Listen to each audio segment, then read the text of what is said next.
Section 1. You will hear a woman phoning the local council about an abandoned vehicle.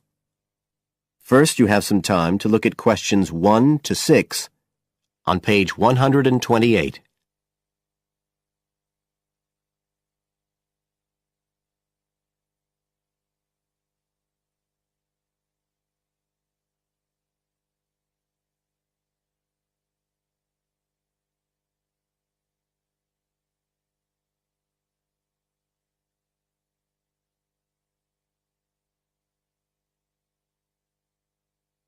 You will see that there is an example which has been done for you. On this occasion only, the conversation relating to this will be played first.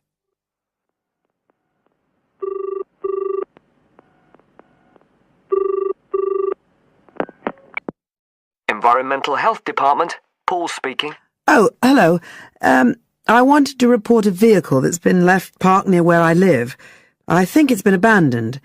I wondered if the council could arrange to get it towed away.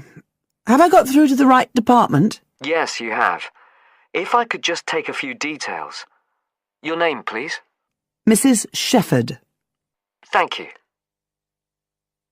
The caller's name is Mrs. Shefford, so Mrs. Shefford has been written in the space. Now we shall begin. You should answer the questions as you listen, because you will not hear the recording a second time. Listen carefully and answer questions 1 to 6.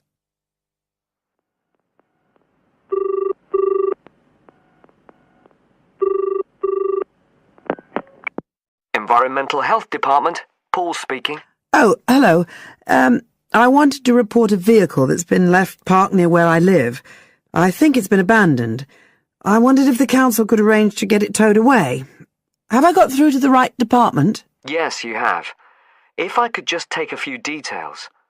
Your name, please? Mrs. Shefford. Thank you. It's not my vehicle, though. I just thought someone ought to report it. No, that's fine. What I need to do is take some details first, then we can decide what to do about the problem. Oh, I see. So the next thing I need to know is your address. Right, it's 41 Lower Green Street. Yes? Barrowdale. And the postcode's WH4 5JP. Fine. And if I could just ask for a telephone number? It's 01778 552387. I'm out quite a lot, but you can just leave a message on the answer phone if you need to. Or I could give you my mobile number. That's all right, don't worry. Now, could you tell me a little more about this vehicle? You say it's been abandoned. Well, it certainly looks like it. Can you give me an idea of where it is? Yes, it's near the main road that goes through Barrowdale. Is that the A69? Yes, that's right. Now, there's the primary school just towards the end of the village, and then next to that, next to the children's playground, there's a field, and it's in there. Oh. I wonder how it got in there. Well, there's a gate to allow farm machinery in and out. I thought something ought to be done about it. The children from the school might start playing in the vehicle and lock themselves in or something. Yes, you are quite right to report it.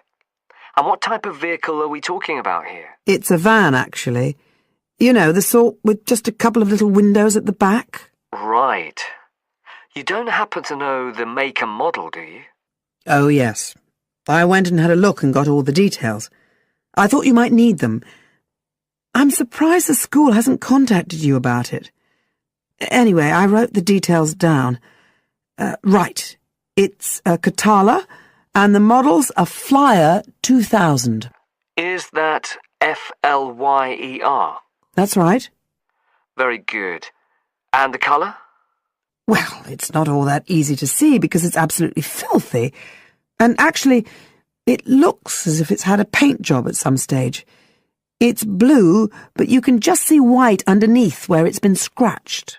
Right. Well, I'll just make a note of the present colour, and if you could just tell me the vehicle number. Did you make a note of that? Oh, yes. It's S322GEC. Okay. Before you hear the rest of the conversation, you have some time to look at questions 7 to 10 on page 128.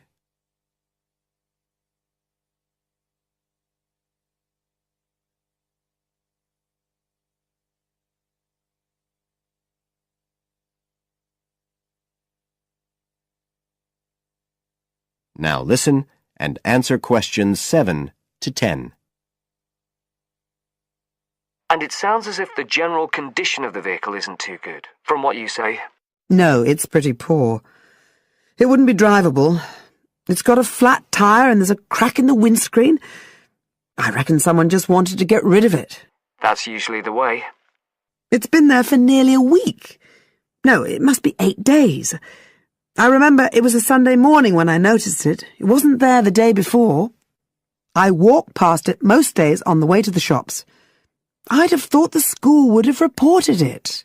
Does the field actually belong to the school? No, it's part of Hill Farm Estate. Right. I'll just make a note of that. And I don't suppose you have any information about who might own the vehicle? No, I've no idea. So what will you do now? Well, we'll come and have a look and see if we can trace the owner. And if we can't, the vehicle will be removed as rapidly as the law permits. It could be anything up to 20 days. One thing I should say, I'm quite sure this doesn't belong to anyone round here. I'd definitely recognize it if it was from someone who lived here. So you don't think it was anyone local? Right. I'd say at a guess we're looking at a stolen vehicle here.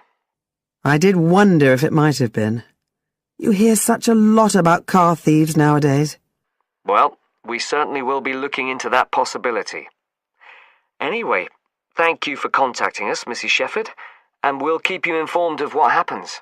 Right. Thank you very much. Goodbye. Goodbye. That is the end of section 1. You now have half a minute to check your answers.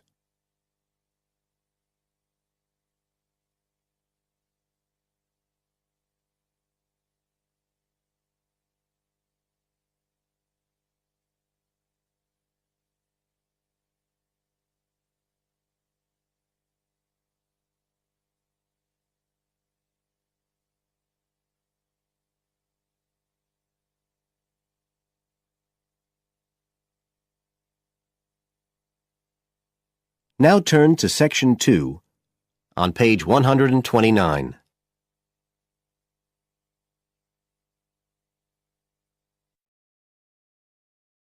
Section 2. You will hear a tour guide talking to a group of tourists who are visiting a historic town on the east coast of the USA. First, you have some time to look at questions 11 to 17 on page 129.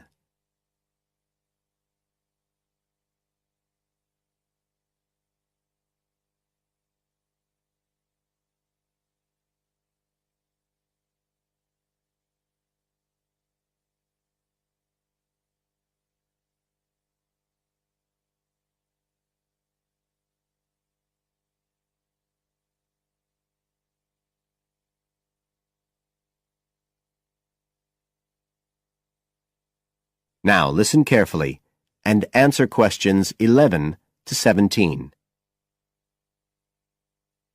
Right. So here we are in Fairhaven, and we have a couple of hours to spend in this historic center before we carry on to our motel. And as you'll know from the itinerary of our trip, we're visiting Fairhaven because of its historical links with a man called Manjiro Nakahama. So I'll begin by giving you a brief overview of his life, and then you can explore the town at your leisure. Well, Manjiro Nakahama, as he was then known, was born in 1827 in a village by the sea in what is now Toshishimazu in Japan. And like many people in that town, he became a fisherman when he was just a youngster. One day in 1841, when he was just 14 years old, he and some others were fishing far off the coast of Japan when they were caught in a storm and shipwrecked on a small deserted island. They had to wait for 6 months before they were rescued by an American whale ship that had stopped at the island by chance. 4 of the 5 Japanese were put ashore in Hawaii, but Manjiro had become friends with the captain, William Whitfield, who came from the town of Fairhaven, where we are now, and he chose to remain aboard and to return with the boat to the USA. So Manjiro unwittingly became the first Japanese ever to set foot on American soil. He came back right here to Fairhaven with Whitfield and stayed with the Whitfield family, who paid for his education here in the town. He studied mathematics and geography, as well as shipbuilding and navigation. But he missed his mother and his own country, and eventually he went back to Japan, where he had a responsible position as a university teacher and also served an invaluable role as interpreter during the initiation of relations between Japan and the United States in the middle of the 19th century. But the most interesting thing is that the links between Toshishimizu and Fairhaven have remained and grown stronger over the years, in spite of the distance between them. And in fact, the 2 places now have the official status of sister cities. Both places are ports, so in fact the inhabitants have a lot in common. There have been a number of visits by the inhabitants of Toshishimizu, in particular at the time of the festival, which is held every 2 years here in Fairhaven to celebrate the life and achievements of John Manjiro. It takes place in the fall, and there's an ever-growing program including drumming, singing, martial arts, and stalls selling Japanese and American food. So if you're going to be in the region around then, it's really worth a visit. Before you hear the rest of the talk, you have some time to look at questions 18 to 20 on page 129.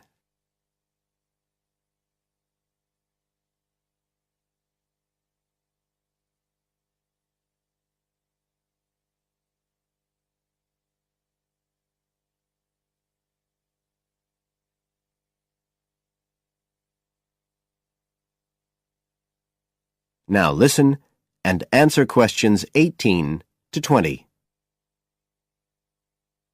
Now, many of the buildings that Manjiro Nakahama knew in Fairhaven are still standing today. And so if you'd just like to hand round some copies of this map, I'll suggest the best route to follow to see them. Okay, so if you look at the bottom of the map, you can see the Millicent Library, and that's where we are now. Now, to follow the John Manjiro Trail, you go out of here along Center Street and then head up Main Street until you get to Pilgrim Avenue. Go down there and turn right at the end. Go straight on, and just on the corner with Oxford Street, you'll see a 2-story house. This is the Whitfield family house, and this is where Manjiro first stayed when he came to Fairhaven. It's still a private residence, so please respect the owner's privacy. Okay, now if you carry on along Oxford Street, then turn left at the end, you'll come to North Street, and about halfway down there is what's known as Old Oxford School. This was the very same school that Manjiro attended when he lived here. It was considered to be the best school in town because of the quality of the building. Unusually, it was built of stone, and the quality of the teaching. Nowadays, it's usually closed, except on special occasions. Go on to the end of North Street and turn the corner onto Adams Street. If you follow the road down back towards the library, you go round a couple of sharp bends, and on the second of these, you can see the School of Navigation, which Manjiro also attended.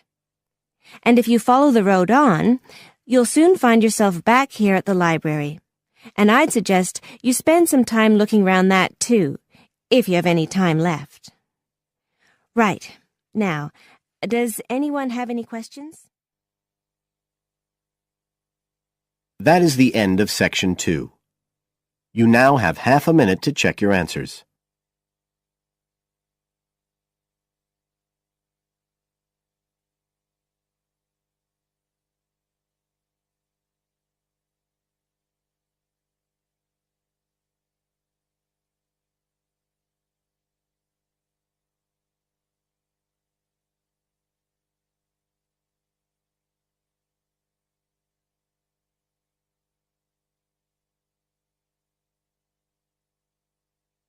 Now turn to Section 3 on page 130.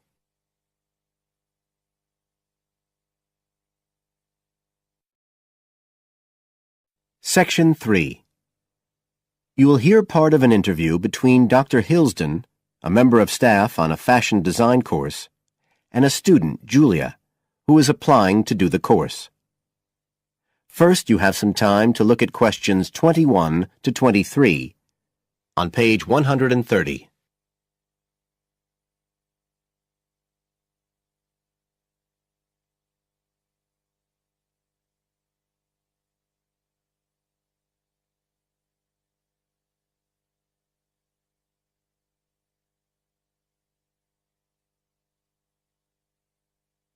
Now listen carefully and answer questions 21 to 23. Right, Julia. So, from your CV and portfolio, and what you've already told me, you seem to be very much the sort of person we're looking for on the postgraduate course. So tell me, you finished your fashion design course in London 4 years ago. Did you think of carrying straight on and doing a higher degree at the time? Yes, but there were financial pressures. So I ended up working in the retail industry, as you can see from my CV. And actually, it was a very useful experience. In what way? Well, I was lucky to get the job with Fashion Now. They're a big store. And one of my priorities was to get as much experience as possible in different areas. So that was good because I had the chance to work in lots of different departments. And having direct contact with the customers meant I was able to see how they reacted to innovation, to new fashion ideas. Because with Fashion Now, a designer might show something in New York or Milan, and there'll be something similar in the shop within weeks. So that was probably the most useful thing for me. Right. And so what's made you decide to do a postgraduate course now? Well, while I enjoyed working at Fashion Now, and I learned a lot there, I felt, the way forward would have been to develop my managerial skills, rather than my skills in fashion design, and I'm not sure that's what I want to do. Yes. When I was doing my degree in London, I'd been interested in women's wear, but I know that there's been a lot of work done in areas like new fabric construction. And though I'm not intending to go too deeply into the technology, I'd be very interested in looking at how new fabrics could be used in children's wear. So I'd like the chance to pursue that line. Yes, good. And are you at all concerned about what it's going to be like coming back into an academic context after being away from it for several years? No, I'm looking forward to it. But I'm basically more interested in the application than the theory. Or at least that's what I've found so far, and I'm hoping the course will give me the contacts and skills I need eventually to set up my own enterprise. I'm particularly interested by the overseas links that the department has. Yes, many of our students look overseas or to international companies for sponsorship of their projects. You now have some time to look at questions 24 to 30 on pages 130 and 131.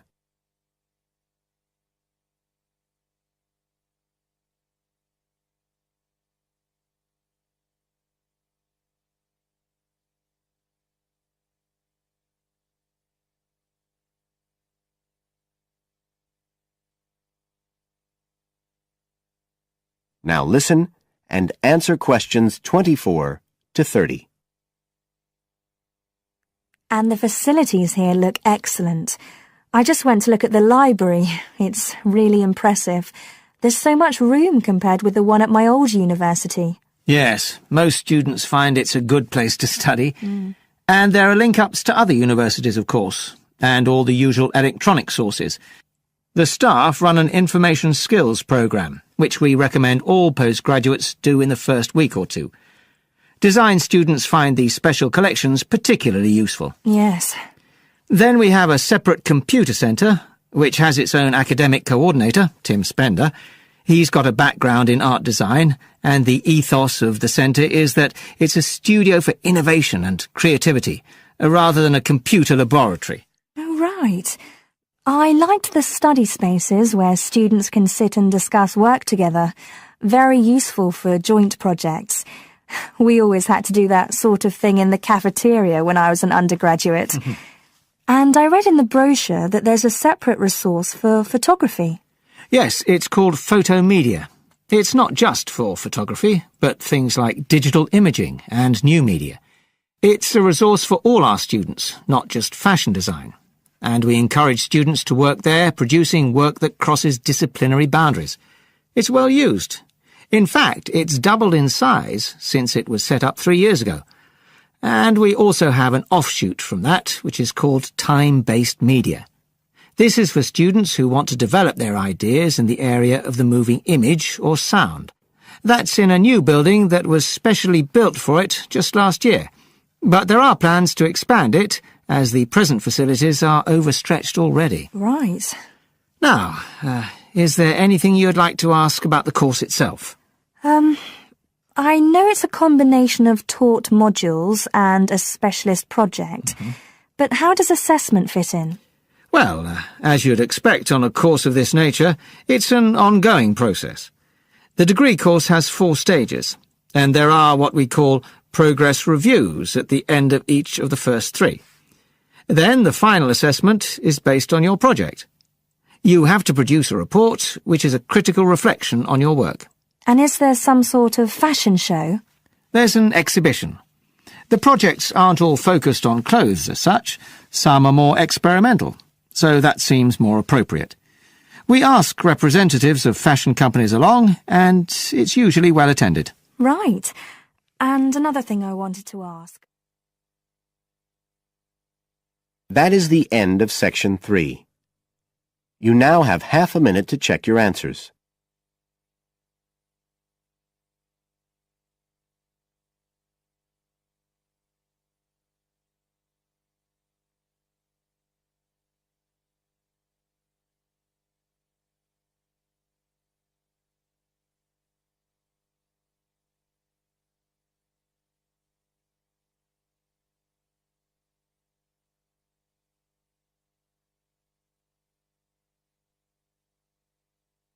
Now turn to section 4, on page 131.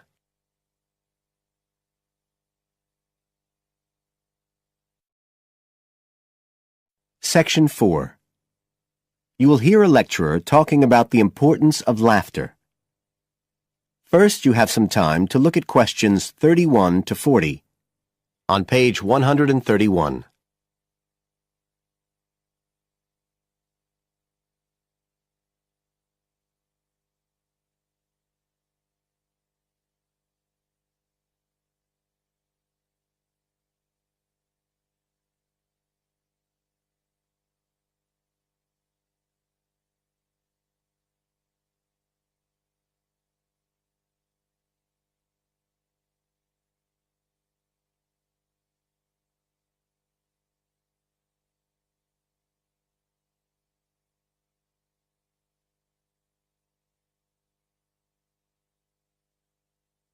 Now listen carefully and answer questions 31 to 40. Good afternoon, everybody. And in our second talk on social psychology, I want to look at the role of laughter in our lives, something that usually gets everyone smiling from the start. So, first of all, I'll start by looking at the actual nature of laughter. Well, when someone laughs, you've got movement of the muscles of the face and the chest, and you've got sound formed when the air's forced out of the body as part of this process. So we're talking about a physical activity. But obviously, other things are involved as well, and this is where it gets more complicated. Laughing isn't something that you normally decide to do, so it's not voluntary behaviour like ordinary speech. Instead, it's regulated by our instincts, rather like the singing of a bird or the roaring of a lion. And once you start to laugh, it can be quite hard to stop. That's not always under your conscious control either. But why do we laugh? Because we find something funny, most of us would say. But in fact, it appears that laughter has little to do with jokes or funny stories. Only about 10% of laughter is caused by things like that. One suggestion is that human laughter may have originally started out as a shared response to signal relief at the passing of danger. And it's true that even these days, laughter's rarely an activity carried out by an individual on his or her own. In fact, people are 30 times more likely to laugh when they're with other people than when they're completely alone. Laughter still seems to be a kind of social signal. It occurs when people are in a group and they're comfortable with one another. And it seems likely that laughter can result in the creation of bonds between the people in the group. And it's precisely because of this social aspect of laughter that people like public speakers and politicians often try to get their audience to laugh. It encourages their listeners to trust them and to connect with them. But this kind of thing, controlling the laughter of a group that is, indicates that there's a link between laughter and power. And this is supported by several studies that indicate that bosses use humour more than their employees. And research has also shown that female listeners are likely to laugh much more if the speaker is male. So it appears that there are gender issues associated with how much we laugh. I should also point out that laughter can be used as a negative signal as well as a positive one. I think we've all probably seen evidence of a group using laughter to exclude someone, to emphasise that they are not accepted. So it's not always a positive type of behaviour either. So what all this goes to show is that laughter is a very, very complex issue.